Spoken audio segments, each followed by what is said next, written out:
Hello बच्चों, कैसे हो आप। आई होप कि आप सभी बहुत अच्छे हैं और आपकी पढ़ाई भी बहुत अच्छी चल रही होगी। बच्चों, आज हम क्लास 10th के इकोनॉमिक्स का 3rd चैप्टर मुद्रा और साख मनी एंड क्रेडिट में बैंक अकाउंट्स के प्रकार, बैंक के प्रकार, चेक क्या है, बैंकों की ऋण संबंधी गतिविधियाँ आदि के बारे में डिस्कस करेंगे। पिछले वीडियो में हमने देखा किस तरह मनी एक मीडियम ऑफ एक्सचेंज का काम करती है। इनिशियल स्टेज में किस तरह से लोग बार्टर सिस्टम के थ्रू वस्तुओं और सेवाओं की खरीद और लेन देन करते थे। उसके बाद कई शासक आए और उन्होंने सोना, चांदी, तांबे आदि का सिक्का चलाया और उसके थ्रू ही वस्तुओं की खरीद और बिक्री होती थी, जैसा कि आप हिस्ट्री में पढ़े होंगे। यहाँ पर आप देख पा रहे होंगे ये गुप्तकालीन सिक्के हैं, तुगलककालीन, अकबर के कासका और प्रारंभिक आहत सिक्के, और ये वर्तमान आधुनिक सिक्के हैं। यहाँ पर हम ये देखेंगे कि मुद्रा के आर्थिक रूप में हम इंक्लूड करते हैं करेंसी और बैंकों में निक्षेप, जिसको डिपॉजिट्स इन बैंक कहते हैं। हमने पिछली वीडियो में ही बताया था कि करेंसी, भारत की करेंसी में कागज़ और सिक्के आते हैं, कागज़ के नोट और सिक्के आते हैं। और बैंकों में निक्षेप का मतलब होता है, डिपॉजिट्स इन बैंक मतलब होता है कि व्यक्ति पर्सन के पास जो भी अतिरिक्त आय, एडिशनल मनी होती है, वो बैंकों में उसको जमा कर देते हैं, उसको डिपॉजिट कर देते हैं। इसको बैंकों में निक्षेप कहा जाता है। जब हम बैंकों में निक्षेप करते हैं, डिपॉजिट करते हैं, तो दो प्रकार के वहाँ पर अकाउंट होते हैं। दो प्रकार के अकाउंट्स के थ्रू हम जमा करते हैं। क्या होता है? पहला होता है मांग जमा, डिमांड डिपॉजिट, और सेकंड होता है टर्म डिपॉजिट या सावधि जमा।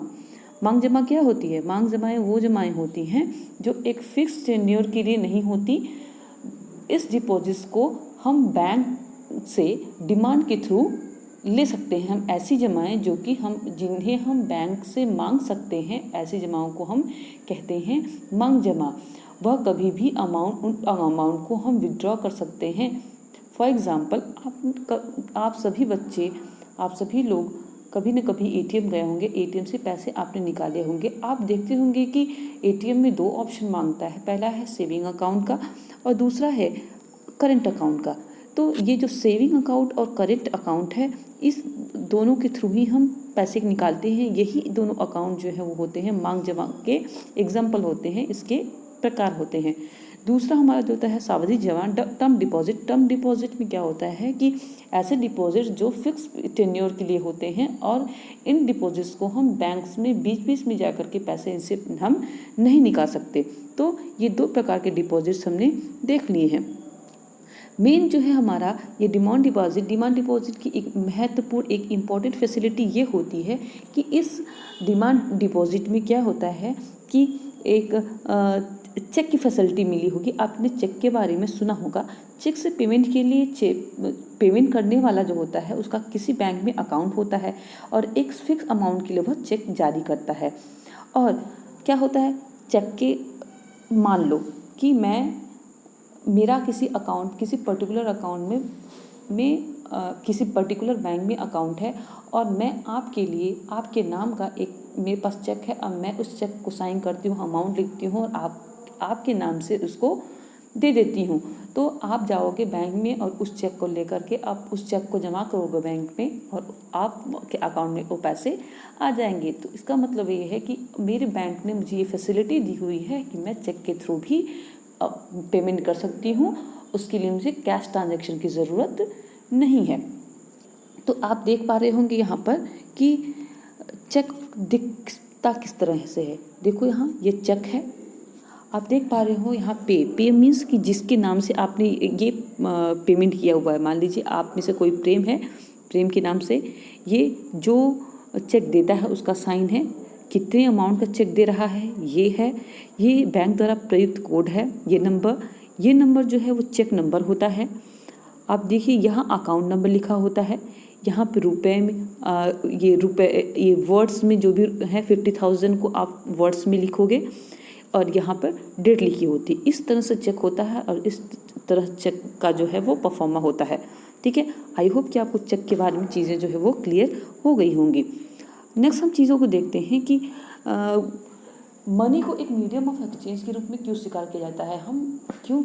हम तो ये भी तो कह सकते हैं ना कि हम नहीं इसको एक्सेप्ट करेंगे। हम किसी ने हमें 10 रुपये दिया तो हम क्यों कहें कि ये 10 रुपये ही है?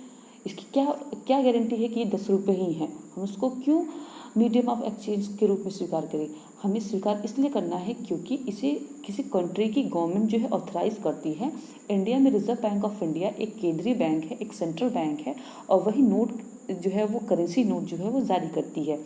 किसी पर्सन या इंस्टीट्यूशन को मुद्रा या मनी जारी करने की इजाज़त नहीं है। भारत में कोई पर्सन कानूनी तौर पर रुपए में अदायगी को अस्वीकार नहीं कर सकता। आप ये नहीं कह सकते हो कि मैं इस 10 रुपये के नोट या 50 रुपये के नोट या 500 रुपये के नोट को जो है वो एक्सेप्ट नहीं करूँगा, क्योंकि मुझे ये नहीं पता कि पता नहीं इसकी वैल्यू जो है 500 रुपये है कि नहीं, 50 रुपये है कि नहीं। क्योंकि गवर्नमेंट ने उस 500 रुपये को 500 रुपये अथराइज किया हुआ है, इसीलिए आपको उसको लीगली आप जो है उसको एक्सेप्ट करने के लिए आप बाध्य हैं। इसीलिए भारत में रुपया जो है ब्रॉड लेवल पे मीडियम ऑफ एक्सचेंज का काम करती है। और अब हम देखते हैं कि बैंक जिस बैंक के बारे में हम बात कर रहे हैं, रिजर्व बैंक ऑफ इंडिया, ये है क्या और बैंक्स कितने तरह के होते हैं? तो बैंक जो है 2 तरह के होते हैं। एक होता है रिजर्व बैंक ऑफ इंडिया, दूसरा होता है व्यावसायिक bank. Reserve bank of India के बारे में आपको बताइए, एपेक्स बैंक है, एक सर्वोपरि बैंक है, और व्यावसायिक बैंक है जिनको हम कमर्शियल बैंक भी कहते हैं। रिजर्व बैंक ऑफ इंडिया क्या करता है? नोटों को जारी करता है, निगमन करता है उसका, और बैंकों का बैंक है। अगर बैंकों को किसी प्रकार की कोई भी दिक्कत होती है, अगर उन्हें किसी प्रकार की कोई समस्या आती है, तो वो रिजर्व बैंक ऑफ इंडिया से कंसल्ट करते हैं। व्यवसायिक बैंक की क्या होती हैं? कमर्शियल बैंक के। कमर्शियल बैंक के जैसे नाम से ही स्पष्ट है कि ऐसे बैंक है जो व्यवसाय में लगी होती हैं। ये क्या करती हैं? जमा को स्वीकार करती हैं। आप पैसे को अगर लेकर जाओगे, आपका उस पर्टिकुलर बैंक में अकाउंट है, तो आप वहाँ पर अपने पैसे को डिपॉजिट कर सकते हो। आप रियल लाइफ में जितने भी बैंक में जाते हो, आप वहाँ से ऋण लेते हो, आप वहाँ पर जमा करते हो, वो सभी बैंक के जो हैं कमर्शियल बैंक के हैं। जैसे पीएनबी हो गया, एसबीआई है, बीओबी है, bank of India, bank of Baroda, ये सभी बैंकें जो हैं वो कमर्शियल बैंक में आती हैं, क्योंकि वो जमा कर स्वीकार करती हैं और आपको ऋण देती हैं। इन व्यवसायी बैंकों को इसको नियमित करने का कार्य जो है वो रिजर्व बैंक ऑफ इंडिया करता है, और यही निर्धारित करता है कि ये व्यवसायी बैंकें किस प्रकार से कार्य करेंगी, ग्रामीण क्षेत्र में किस प्रकार से कार्य करेंगी, किसानों को कितने परसेंट पर ऋण देंगी, और अपनी इकॉनमी में चीज़ों को ये मनी के सर्कुलेशन को किस प्रकार से रेगुलेट को नियमित किया जाएगा, ये सभी कार्य जो है वो रिजर्व बैंक ऑफ इंडिया वो करता है व्यवसायिक बैंकों के माध्यम से। ठीक है, अब हम ये चीज़ों को देखते हैं कि नेक्स्ट हमारा जो है वो क्या है? बैंकों की ऋण संबंधी गतिविधियाँ। ऋण संबंधी गतिविधियाँ का क्या मतलब है कि आप कभी सोचते हो कि बैंक्स में हमने जो पैसे जमा किए, बैंक जो है कमर्शियल बैंक, जिन बैंक्स की हम बात कर रहे हैं, वो हमारे जमा को स्वीकार करते हैं और ऋण देते हैं। तो हमारे जमा को स्वीकार भी करते हैं और ऋण भी देते हैं। तो कैसे वो जमा को स्वीकार भी कर लिया, उनके पास इतने सारे पैसे कहाँ से आते हैं कि वो ऋण भी दे देते हैं, हमारे जितने भी पैसे होते हैं उसको एक्सेप्ट भी कर लेते हैं, उसका डिपॉजिट भी कर लेते हैं, उसको जमा भी कर लेते हैं।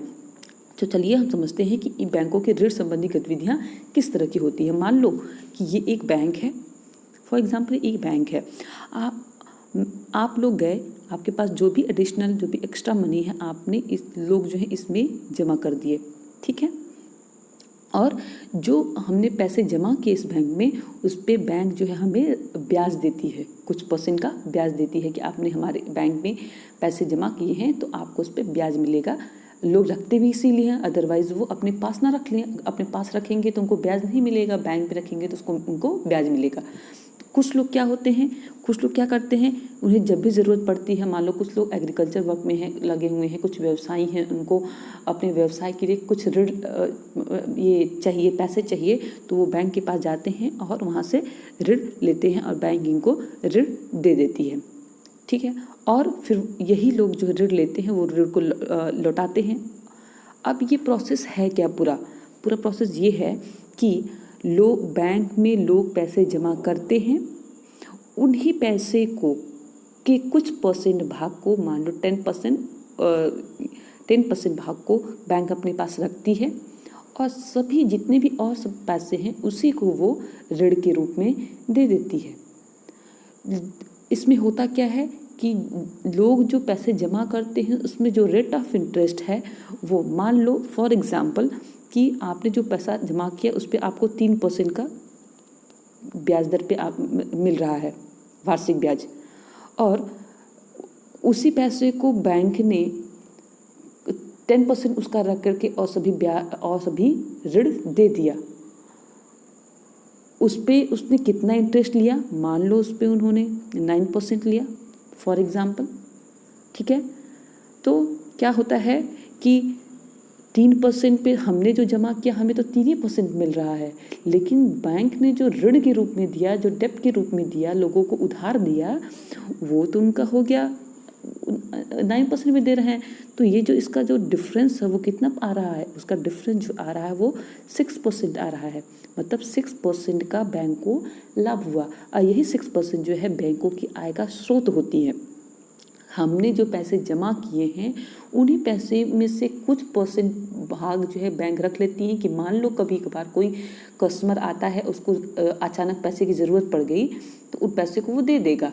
लेकिन वैसे बहुत ज़्यादा लोग आते नहीं, कुछ ही लोग आते हैं, तो कुछ परसेंट भाग बैंक ने उसका रख लिया, और जितने पैसे बचे, मान लो 10,000 आपने जमा किया तो उसका मान लो वो 10,000 का 1,000 रुपये बैंक ने अपने पास रख लिया, और जो 9,000 रुपये बचे उसको उसने उधार के रूप में दे दिया।